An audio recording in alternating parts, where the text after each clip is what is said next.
Okay, I'll just show you how to set the sat nav in this Range Rover Evoque.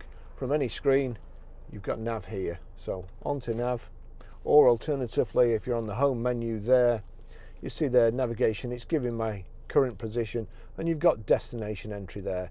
So you can click there, destination entry, address, postcode, and so on. Or if you're on nav menu or destination entry up there, destination entry, you're to the same place. Now we're Grosvenor Garage, Chorley Road, Waltleydale, Preston, and we are we'll go for postcode. We are PR, and it's defaulted to numbers, which not every vehicle does, so this is really handy.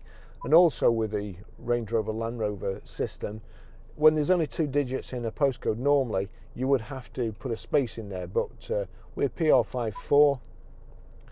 It's automatically put a space in JS. That's it. Click OK, and then we have to click go. So we have to tell it a couple of times before it starts navigating. But that's it.